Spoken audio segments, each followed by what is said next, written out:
TPCC అధ్యక్షుడు మహేష్ కుమార్ గౌడ్ మీడియాతో మాట్లాడుతున్నారు. ఇప్పుడు లైవ్ చూద్దాం.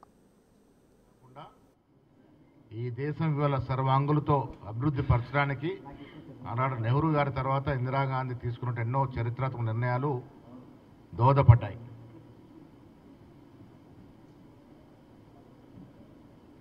ఆవిడ జయంతిని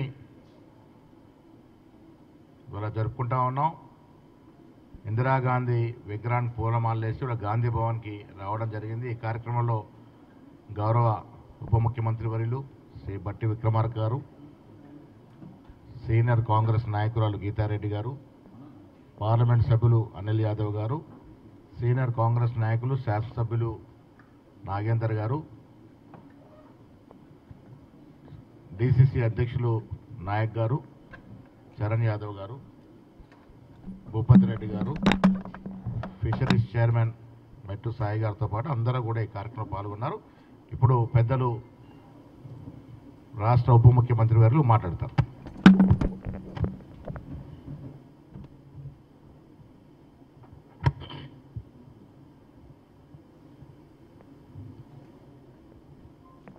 ముందుగా పాత్రికేయ మిత్రులందరికీ కూడా నా హృదయపూర్వకమైనటువంటి నమస్కారాలు. ఈరోజు రాష్ట్ర కాంగ్రెస్ కమిటీ అధ్యక్షులు శ్రీ మహేష్ కుమార్ గౌడ్ గారు చెప్పినట్టుగా శ్రీమతి ఇందిరాగాంధీ గారి జయంతిని రాష్ట్ర వ్యాప్తంగా కాంగ్రెస్ శ్రేణులే కాకుండా ప్రజానీకం అంతా కూడా పెద్ద ఎత్తున ఉత్సవాలుగా జరుపుకుంటున్నారు. ఈ దేశ ప్రధానిగా వారు తీసుకున్నటువంటి అనేక నిర్ణయాలు, భూ సంస్కరణలు కానీ, బ్యాంకుల్ని జాతీకరణ చేయటం కానీ, రాజభరణాలను రద్దు చేయటం కానీ, 20 సూత్రాల ఆర్థిక కార్యక్రమాలను తీసుకొని వచ్చి పెద్ద ఎత్తున ఈ దేశంలో ఉన్నటువంటి సమాజాన్ని అందరికీ సమానమైనటువంటి అవకాశాలు ఇవ్వాలనేటువంటి ఆలోచనతో ఓ సమసమాజ స్థాపన కోసం పునాదులు వేసినటువంటి ఒక గొప్ప ప్రధాని శ్రీమతి ఇందిరాగాంధీ గారు. అంతేకాదు, ప్రపంచంలోనే భారతదేశాన్ని ఒక గొప్ప దేశంగా నిలబెట్టడానికి తను తీసుకున్నటువంటి విదేశీ విధానంలో కూడా భారతదేశానికి ఒక గొప్ప ఔన్నత్యాన్ని తెచ్చినటువంటి విషయం కూడా మనందరికీ తెలిసిందే. బంగ్లాదేశ్ విజయంలో కానీ, ఆనాడు ప్రచ్ఛన్న యుద్ధం నడుస్తున్నటువంటి పరిస్థితుల్లో శ్రీ జవహర్లాల్ నెహ్రూ గారు తీసుకొచ్చినటువంటి అలీన విధానాన్ని పాటిస్తూ భారతదేశం యొక్క ప్రత్యేకతని ప్రపంచ దేశాల్లో కూడా నిలబెట్టిన విషయం కూడా మనందరికీ తెలిసిందే. తను నిత్యం ఈ జాతి కోసం, ఈ దేశం కోసమే పరితపించేవారు. భారతదేశంలో ఉన్నటువంటి అనేక రాష్ట్రాలు, సమూహాలన్నీ, అనేక వర్గాల ప్రజానికాన్ని కలిసికట్టుగా ఉంచుతూ జాతిని ఏకతాటిపై నడపటం కోసం తన చివరి రోజు వరకు కూడా ప్రయత్నం చేస్తూ ఈ దేశాన్ని నిలబెట్టిన విషయం కూడా మనం అందరం ఈరోజు గుర్తు చేసుకోవాల్సిన అవసరం ఉంది. ఆనాడు దేశాన్ని అస్థిరపరచాలని కొద్దిమంది ఆటంకవాదులు పెద్ద ఎత్తున దేశం పైన కుట్ర జరుపుతున్నప్పుడు ఆ కుట్రను తిప్పికొడుతూ, నాకు నా ప్రాణం కంటే కూడా ఈ దేశమే ముఖ్యం, ఒకవేళ నా ప్రాణం పోయినప్పుడు ఈ దేశ సుస్థిరత కోసం, భవిష్యత్తు కోసం నా ఒంట్లో ఉన్నటువంటి ప్రతి రక్తపు బిందువు కూడా ఈ దేశ బలిష్టం కోసం పెద్ద ఎత్తున ఉపయోగపడుతుంది అని చాలా ధీరోదాత్తతో చెప్పినటువంటి ఉక్కు మహిళ శ్రీమతి ఇందిరాగాంధీ గారు. అలా చెప్పడమే కాదు, చివరికి ఆ ముష్కరుల తోటాలకు బలై ఈ దేశ సమగ్రత సమైక్యత కోసం తన ప్రాణాలని పణంగా పెట్టినటువంటి ధీరోదాత్తురాలు, ఒక గొప్ప నాయకురాలు శ్రీమతి ఇందిరాగాంధీ గారు.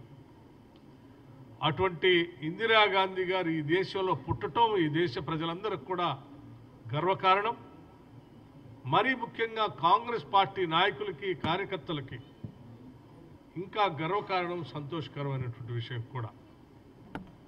వారి నాయకత్వంలో ఈ కాంగ్రెస్ పార్టీ దేశంలో ఉన్నటువంటి అనేక సంస్కరణలు తీసుకొని వచ్చి ఆ సంస్కరణల ద్వారా పేద ప్రజల జీవితాల్లో కూడా వెలుగు నింపినటువంటి శ్రీమతి ఇందిరాగాంధీ గారి ఆలోచనలే ఈరోజు ఈ రాష్ట్ర ప్రభుత్వానికి కూడా మార్గదర్శకం. వారి మార్గమే మా అందరికీ శిరోధార్యం. అందుకే మేము ఎన్నికల కంటే ముందు కూడా చాలా స్పష్టంగా చెప్పాం, ఇందిరమ్మ రాజ్యాన్ని తీసుకొని వస్తాం, తద్వారా రాష్ట్రంలో ప్రజలందరికీ కూడా అభివృద్ధిలో సమానమైనటువంటి అవకాశాలు కల్పిస్తామని. అదేవిధంగా శ్రీ రాహుల్ గాంధీ గారు కూడా ఎన్నికల సందర్భంలో చెప్పినటువంటి ఎన్నికల ప్రచార కార్యక్రమంలో ముఖ్యంగా కులగణన గురించి వారు చెప్పినటువంటి అంశాలు కూడా మనందరం గమనంలో తీసుకోవాలి. శ్రీమతి ఇందిరాగాంధీ గారి స్ఫూర్తియే శ్రీ రాహుల్ గాంధీ గారు చెప్పినటువంటి కాస్ట్ సర్వే. ఈ కాస్ట్ సర్వే అనేటువంటి కులగణన దేశవ్యాప్తంగా జరిపి ఈ దేశంలో ఉన్నటువంటి వనరులు, ఆర్థిక పరిస్థితులు, రాజకీయ సామాజిక అంశాలన్నింటిలో కూడా భారత రాజ్యాంగం మనకి ప్రియాంబుల్లో పొందుపరిచినటువంటి అన్ని అంశాలని అందుబాటులో తీసుకొని రావాలి అని అంటే ఈ అంశాలన్నింటినీ కూడా సంపూర్ణంగా మనం సర్వే చేసి ఎక్కడ ఎవరు ఏ స్థాయిలో ఈ అంశాలని పొందగలుగుతున్నారు, అలా పొందలేకుండా దూరంగా ఉన్నటువంటి వర్గాలందరికీ కూడా సమాన అవకాశాలు కల్పించడానికి మనం ఎటువంటి ప్రణాళికలు తయారు చేయాలనేటువంటి ఆలోచనతోనే ఇందిరాగాంధీ గారి స్ఫూర్తితో శ్రీ రాహుల్ గాంధీ గారు ఈరోజు కులగణనకు సంబంధించి వారు ఆ ప్రకటన చేయటం, ఆ ప్రకటనకు అనుగుణంగానే ఈరోజు రాష్ట్రంలో ఉన్నటువంటి కాంగ్రెస్ ప్రభుత్వం, ఇందిరమ్మ రాజ్యం, ప్రజాప్రభుత్వం, పీపుల్స్ గవర్నమెంట్, రాష్ట్ర ముఖ్యమంత్రి రేవంత్ రెడ్డి గారి నాయకత్వంలో యావత్ మంత్రిమండలి మొత్తం కూడా ఒక తీర్మానం చేయటమే కాకుండా సభలో కూడా తీర్మానం చేసి ప్రభుత్వ పరంగా జీవో ఇష్యూ చేసి ఈరోజు రాష్ట్ర వ్యాప్తంగా ఈ క్యాస్ట్ సర్వే జరుగుతున్నటువంటి అంశం కూడా మీ అందరికీ తెలిసినటువంటి అంశమే. ఈ క్యాస్ట్ సర్వే సంపూర్ణంగా సమగ్రంగా ఒక సైంటిఫిక్గా ప్రభుత్వ అధికారులతో ఈ ప్లానింగ్ డిపార్ట్మెంట్ ద్వారా చాలా స్పష్టంగా నిబద్ధతతో ఈరోజు సర్వే జరుగుతాం. సర్వే జరిగేటువంటి ప్రక్రియ తప్పనిసరిగా తెలంగాణ రాష్ట్ర ప్రజలందరికీ కూడా భవిష్యత్తులో ఈ రాష్ట్రంలో ఉన్నటువంటి వనరులు, రాజకీయ సామాజిక అవకాశాలన్నింటిలో కూడా పాలు పంచుకోవడానికి కావలసిన సమగ్రమైన ప్రణాళిక తయారు చేయడానికి ఈ ప్రభుత్వానికి దోహదపడుతుందని, ఉపయోగపడుతుందని ఈ సందర్భంగా తెలియజెప్పటమే కాకుండా మనం చేసేటువంటి ఈ ప్రగతిశీల ఈ సామాజిక, ఆర్థిక, రాజకీయ అవకాశాలు, ఈ సమగ్రమైనటువంటి కులగణన ద్వారా జరిగేటువంటి లెక్కలతో తీసుకునే నిర్ణయాలు రేపటి భవిష్యత్తులో భారతదేశానికి ఒక రోల్ మోడల్గా కాబోతుందని చెప్పడానికి కూడా ఎటువంటి సందేహం లేదు. అంతిమంగా భారతదేశం మొత్తం కూడా తెలంగాణ రాష్ట్రం వైపు చూసేటట్టుగా, తెలంగాణ మోడల్గా ఈ దేశంలో ఈ అంశాలను చేపడతామని చెప్పి ఇప్పటికే మా అధినాయకుడు శ్రీ రాహుల్ గాంధీ గారు కూడా చెప్పడం జరిగింది. ఆ దిశలోనే ఈరోజు స్పష్టంగా అంత కమిట్మెంట్తో ఈరోజు కాంగ్రెస్ ప్రభుత్వం ఈ క్యాస్ట్ సర్వే చేపిస్తూ ఉంది. జరిగేటువంటి సర్వే కూడా మీ అందరికీ తెలిసిందే. ప్రతిరోజు ఎంతవరకు పూర్తి చేశాం, ఎంతవరకు అవుతుందనేటువంటి అంశాలు కూడా ప్రజల దృష్టికి తీసుకొని వస్తున్నాం. అందుకే ఈ సందర్భంగా మరొక్కసారి ఈనాడు కాంగ్రెస్ ప్రభుత్వం ఇందిరమ్మ గారి స్ఫూర్తితో రాష్ట్రంలో సగభాగంగా ఉన్నటువంటి మహిళా శక్తిని అందరినీ కూడా గుర్తిస్తూ మహిళలందరినీ మహాలక్ష్మిలాగా మేము గౌరవిస్తూ మహాలక్ష్మిలాగా ముందుకు తీసుకొని పోవటం కోసం ఆనాడు కాంగ్రెస్ పార్టీ ఆ ప్రకటన చేసినటువంటి అంశం కూడా మీ అందరు గుర్తు చేస్తూ దాంట్లో భాగంగా ఇప్పటికే ఆ మహిళలను గౌరవిస్తూ ఫ్రీ బస్ ఉచిత బస్సు రవాణా సౌకర్యాన్ని మేము అధికారంలోకి వచ్చిన మరుక్షణం నుంచే అమలు చేస్తున్నటువంటి విషయం కూడా మీ అందరికీ తెలిసిందే. దాదాపు నెలకి 400 కోట్ల రూపాయలు ఈ రాష్ట్రంలో మహిళలు రాష్ట్ర వ్యాప్తంగా తిరుగుతున్న ప్రయాణానికి రాష్ట్ర ప్రభుత్వమే మహిళల తరఫున ఆ డబ్బుల్ని ఆర్టీసీకి కడుతున్నటువంటి అంశం కూడా మీకు తెలియదు కాదు. అట్లాగే మహిళలందరికీ కూడా వాళ్ళు ఆర్థికంగా నిలదొక్కుకోవటం కోసం దాదాపు సంవత్సరానికి 20,000 కోట్ల రూపాయలతో వడ్డీ లేని రుణాలను కూడా ఇప్పించేటువంటి కార్యక్రమానికి ఈ కాంగ్రెస్ ప్రభుత్వం నాంది పలికింది.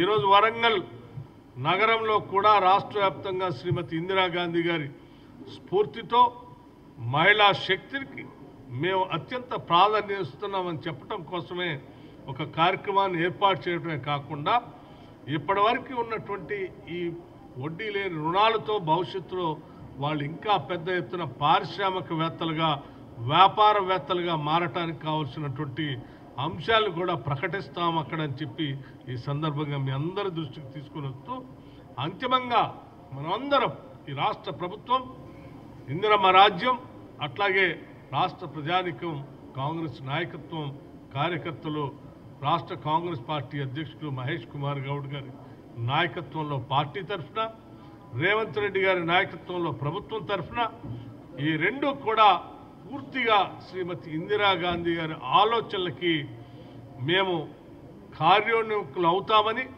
వారి ఆలోచనలే ముందుకు తీసుకొని కట్టుదిట్టమైనటువంటి నిర్ణయాలతో వారి ఆలోచనలు ముందుకు తీసుకొని పోతామని చెప్పి తిరిగి మరొక్కసారి మేమంతా మీ ద్వారా రాష్ట్ర ప్రజలకి వాగ్దానం చేస్తూ ఈ రాష్ట్రంలో ఉన్నటువంటి కాంగ్రెస్ కార్యకర్తలకి నాయకులకు కూడా పిలుపిస్తున్నాం. మనమందరం శ్రీమతి ఇందిరాగాంధీ గారి ఆలోచనల స్ఫూర్తితో అడుగులు ముందుకు వేద్దాం, వారి ఆలోచనలు ఇంకా బలంగా తీసుకొని పోదామని చెప్పి ఈ సందర్భంగా మీ ద్వారా రాష్ట్ర ప్రజలందరికీ కూడా పిలిపిస్తూ ముగిస్తా ఉన్నాను.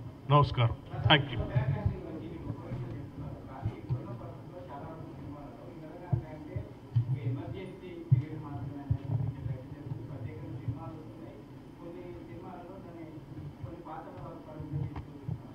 దేశ సమగ్రత దేశ సమైక్యత దాని గురించి అవగాహన లేనటువంటి వాళ్ళు లేకపోతే దేశ భవిష్యత్తు గురించి లేకపోతే దేశానికి సంబంధించినటువంటి గతం గురించి తెలియనటువంటి కొద్దిమంది కావాలని శ్రీమతి ఇందిరాగాంధీ గారి చరిత్రని ఒక్క మార్గంలో తీసుకొని పోయి తద్వారా లబ్ధి పొందాలని ప్రయత్నం చేస్తూ ఉన్నారు.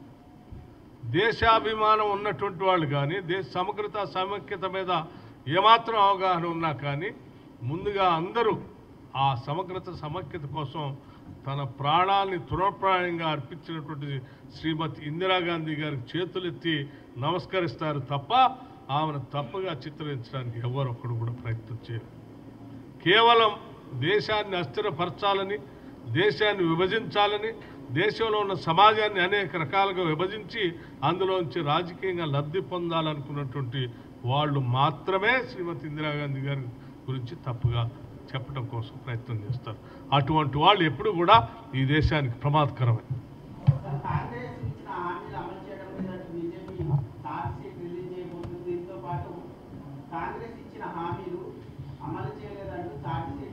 భారతీయ జనతా పార్టీ లాగానే కాంగ్రెస్ పార్టీ కూడా ఉంటుందని వాళ్ళు ఆ ఊహల్లో బతుకుతూ ఉన్నారు. సంవత్సరానికి 2 కోట్ల ఉద్యోగాలు ఇస్తామని లేకపోతే ప్రతి పేదవాళ్ళు ప్రతి సామాన్యుల అకౌంట్లో 15 లక్షలు వేస్తామని లేకపోతే నల్లధనం మొత్తాన్ని తీసుకొచ్చి చూపిస్తామని దొంగ నోట్లంతా చూపిస్తామని నోటు రద్దు సందర్భంగా చెప్పినటువంటి అంశాలు ఇత్యాది అంశాలన్నీ ఆనాడు ఎన్నికలకు ముందు వాళ్ళు చెప్పినటువంటి అంశాలు. వాళ్ళు ఏమీ అమలు చేయలేదు కాబట్టి అవతల పార్టీ వాళ్ళు కూడా అట్లా చేయరేమనేటువంటి భ్రమంలో ఉన్నారేమో. ఒక్కసారి మేము చేసినటువంటి అంశాలన్నింటినీ చూసి జాగ్రత్తగా వాటిని ఫాలో కమ్మని చెప్పదలుచుకున్నాం. ఒకటి, ఉచిత బస్సు రవాణా సౌకర్యం. మీరు మహిళలు తిరిగే బస్సులో మీ మహిళలు కూడా ఎక్కించి తిప్పించండి. ఎవరైనా పొరపాటున వాళ్ళని టికెట్లు అడిగితే మాకు చెప్పండి, వాళ్ళకు కూడా ఉచితంగానే ఇస్తాం. అట్లాగే 200 యూనిట్లలోనే ఉచితంగా కరెంట్ ఇస్తున్నామని చాలా స్పష్టంగా చెప్పాం.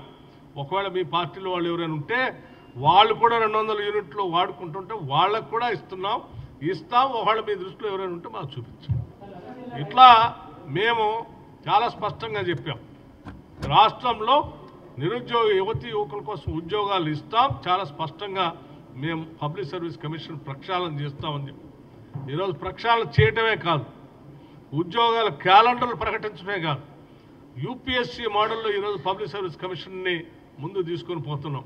ఎవరు కాదన్నా అవునన్నా ఈ రాష్ట్రంలో ఉన్న నిరుద్యోగ యువతీ యువకులందరికీ తెలిసింది. ఇప్పటికే 55,000 ఉద్యోగాల్ని రిక్రూట్ చేశాం, క్యాలెండర్ని ప్రకటించాం, ముందుకు పోతా ఉన్నాం.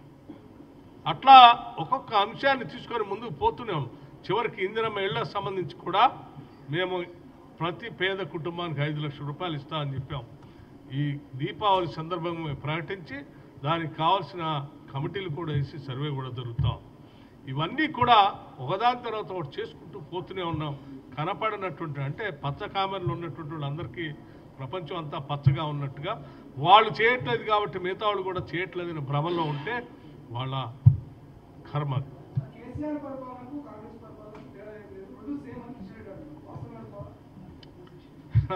అదే అంటున్నా నేను. అంటే కేసీఆర్, కిషన్ రెడ్డి గారు, భారతీయ జనతా పార్టీ ఒకటే కాబట్టి వాళ్ళకి